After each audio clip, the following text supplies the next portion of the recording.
Right now, your lavender is making a decision. Not next spring, not after winter, right now. Every day it spends in August, it's quietly deciding whether to store energy for next year's growth or waste it trying to keep summer going. And here's the strange part. From the outside, most lavender still looks perfectly healthy. There may even be a few purple blooms left, the foliage is still silver, and the whole plant seems like it can take care of itself. That's exactly why so many gardeners accidentally weaken their lavender this month. August isn't about getting more flowers. It's about deciding what kind of plant you'll have next year. Over the next few minutes, I'll walk you through the complete August playbook, step by step, in the order that actually matters. I'll show you how to read the signals your lavender is giving you right now, the late summer mistake that tells the plant to delay preparing for winter, why one common habit weakens more lavender than most gardeners realize, and near the end, one simple inspection experienced growers never skip before autumn arrives. Stay with me, because just like July, the order matters. A few of these only work if you've already done the earlier ones. Let's start with the signal your lavender is sending you today. Number 1. Read the signal before you do anything. Before you reach for your pruning shears, fertilizer, or watering can, spend a minute looking closely at the plant itself. Not from across the garden. Walk right up to it. Look at the newest shoots growing around the outside of the plant. Earlier in summer, lavender is focused on one thing, producing flowers. New stems grow quickly, blooms appear one after another, and almost all of the plant's energy goes into attracting pollinators. By August, a healthy lavender begins changing priorities. The newest growth becomes shorter, firmer, and noticeably slower. Instead of racing to produce flowers, the plant starts shifting its energy into strengthening the stems and storing reserves for the months ahead. That's exactly what you want to see. Many gardeners mistake slower growth for a problem. They assume the plant needs more water, more fertilizer, or another push to keep blooming. In reality, the opposite is true. Your lavender isn't slowing down because something is wrong. It's slowing down because it's preparing. Think of it like packing for a long journey. You're no longer buying new things, you're making sure everything you already have is ready for the trip. But if your lavender is still producing long, soft, bright green shoots late in August, that's a warning sign. Something is encouraging the plant to keep growing when it should be preparing for autumn. We'll come back to what's causing that in just a moment. Number 2. Stop chasing more flowers. Here's the mistake that surprises most gardeners. By August, the flowers begin fading, and many people assume the plant needs help. They water more often, reach for fertilizer, or even prune again, hoping to squeeze out one last flush of blooms before summer ends. It feels like the right thing to do. In most cases, it's exactly the wrong thing. Here's why. By August, your lavender has a choice to make. It can spend its remaining energy producing new flowers and soft green growth, or it can start storing that energy for winter and next spring's bloom. It can't do both equally well. Every bit of energy the plant spends chasing late flowers is energy it isn't storing for survival. And unlike midsummer, there's very little time left for new growth to mature before cooler weather arrives. This is why experienced lavender growers stop trying to push performance once August begins. They're no longer gardening for this season. They're gardening for the next one. A handful of extra flowers in September might look rewarding today, but a stronger, healthier plant next spring is worth far more. So, if your lavender has started slowing down, don't fight it. Work with it. Because the biggest mistake gardeners make this month isn't pruning. It isn't fertilizing. It's accidentally convincing the plant that summer isn't over yet. And the easiest way to send that message is with a watering can. Number 3. Don't accidentally wake your lavender up. This is the August mistake that quietly weakens thousands of healthy plants every year. It's hot. The garden looks thirsty. So every evening, the hose comes out. Flower beds get watered. Containers get watered. Shrubs get watered. And lavender gets watered too, simply because everything else does. The problem is that lavender isn't everything else. It evolved on dry, rocky hillsides where rain arrived occasionally, not every evening. Its roots are designed to search deep for moisture, and by August, an established plant should already have a strong root system doing exactly that. Frequent watering sends the wrong signal. Instead of preparing for autumn, the plant believes conditions are perfect for another burst of growth. So it does exactly what you've been asking it to do. It produces fresh, soft, green shoots. The problem is, those tender shoots often don't have enough time to harden before temperatures begin falling. When cold weather eventually arrives, they're usually the first parts of the plant to suffer. That's why August watering isn't about keeping the soil constantly moist. It's about watering only when the plant genuinely needs it. In many climates, established lavender won't need regular watering at this stage unless you're experiencing a prolonged period of extreme heat and drought.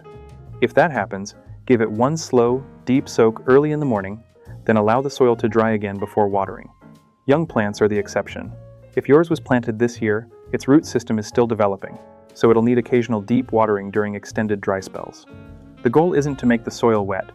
The goal is to keep the roots healthy. Those aren't always the same thing. While you're already down near the base of the plant, there's one simple check that takes less than a minute but can prevent months of frustration. Number 4. Open up the airflow. While you're already checking the base of the plant, look at what's growing around it. Not the lavender itself. Everything surrounding it. By August, most gardens have reached their peak. Perennials have spread, ornamental grasses have flopped over, annuals have filled every gap, and what looked perfectly spaced in spring can suddenly become crowded. Here's the problem. The lavender often isn't struggling because of something you're doing to it. It's struggling because of the air around it. Lavender evolved in open, sunny landscapes where wind moves freely through the plant. By late summer, surrounding plants can trap humidity, slow down airflow, and keep the foliage damp long after rain or morning dew should have disappeared. That's exactly the environment fungal diseases prefer. The good news is, the solution is simple. Take 5 minutes and give your lavender some breathing room.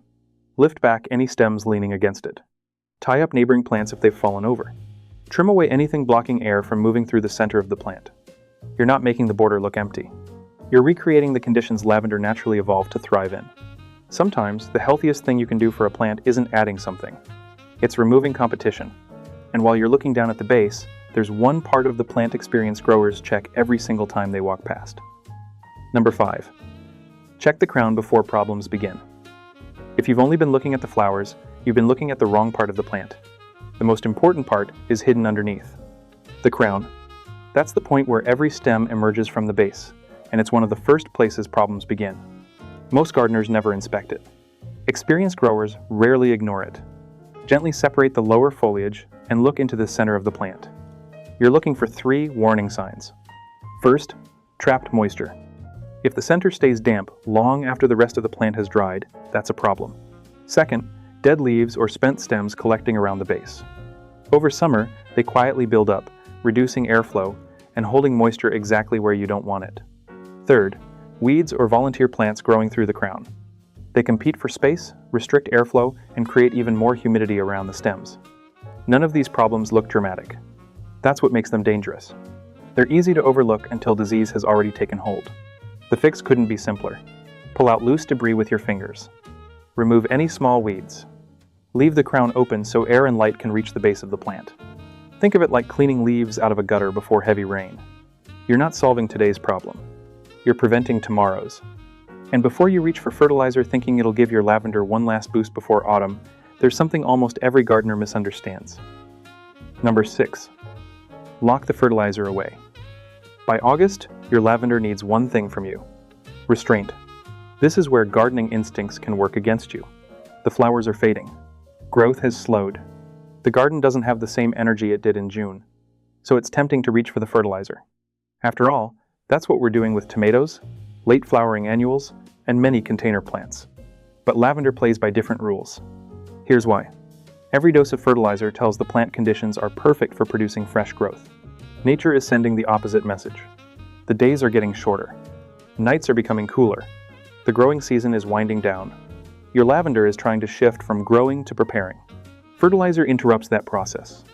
Instead of strengthening the stems it already has, the plant responds by producing soft, lush shoots that look healthy for a few weeks but often struggle once temperatures begin falling. And there's another downside. Lavender evolved in poor, rocky soils where nutrients were limited. Those harsh conditions encouraged it to grow slowly, stay compact, and produce the fragrant oils gardeners love. Push it with fertilizer late in the season, and you often get exactly the opposite. More leafy growth. Less compact structure.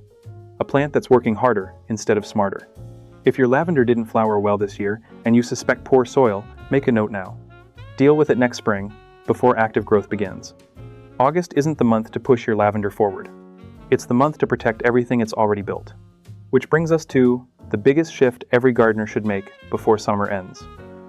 Number 7. Start gardening for next spring.